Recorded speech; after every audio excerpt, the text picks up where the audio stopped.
सरकार डीबीटी के माध्यम से नागरिकों को विभिन्न योजनाओं जैसे कि पीएम किसान, स्कॉलरशिप स्कीम्स इत्यादि के द्वारा लाभ प्रदान करती है।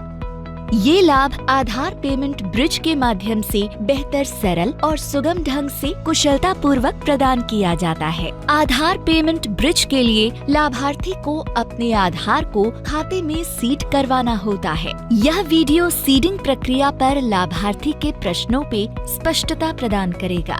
नमस्कार सर, मैं आधार सीडिंग के बारे में जानना चाहता हूँ।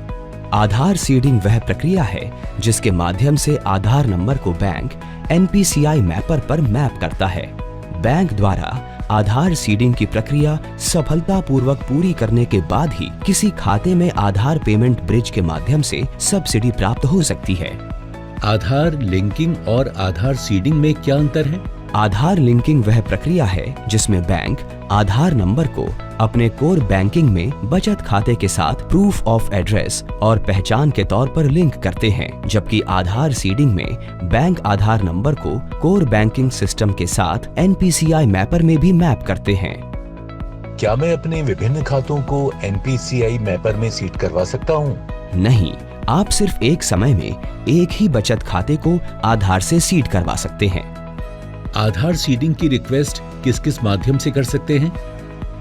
आप आधार सीडिंग रिक्वेस्ट अपने बैंक में व्यक्तिगत रूप से जाकर तथा कंसेंट फॉर्म भरकर या जो भी बैंक ऑनलाइन बैंकिंग के माध्यम से ये सुविधा प्रदान कर रहे हैं उनके ऑनलाइन बैंकिंग पेज पर जाकर रिक्वेस्ट जमा कर सकते हैं।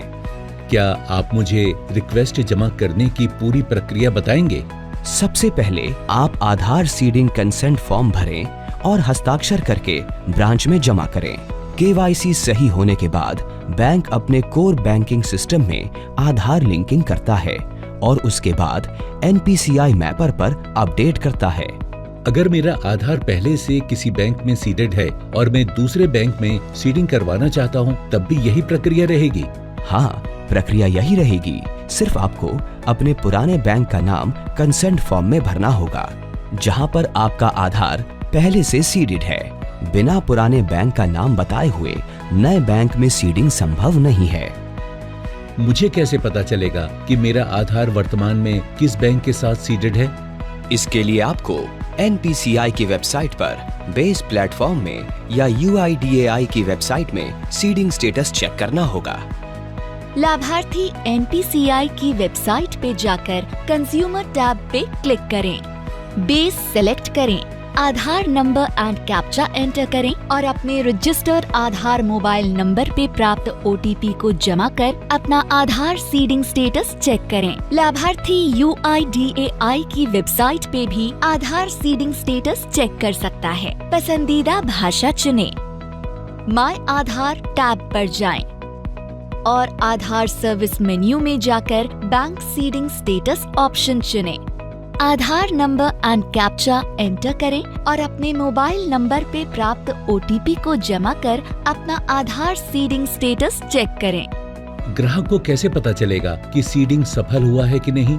सीडिंग सफलतापूर्वक होने पे बैंक लाभार्थी के रजिस्टर्ड मोबाइल नंबर पे SMS भेजता है। आप NPCI के बेस प्लेटफॉर्म और UIDAI की वेबसाइट पे जाकर ऊपर बताए प्रतिक्रिया को फॉलो करके आधार सीडिंग स्टेटस चेक कर सकते हैं।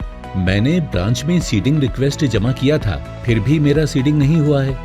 आपको अपने बैंक ऑफिसर से पूछना चाहिए कि उन्होंने लिंकिंग के बाद NPCI मैपर पर सीडिंग की रिक्वेस्ट भेजी है कि नहीं। अगर किसी कारण से रिक्वेस्ट रिजेक्ट होती है तो बैंक को रिस्पॉन्स में रिजेक्शन का कारण बता दिया जाता है, जिसके अनुसार बैंक को सुधारात्मक कार्रवाई करनी होती है और आपको बैंक अफसर से ये पता करना है कि बैंक ने सुधारात्मक कार्रवाई की है या नहीं।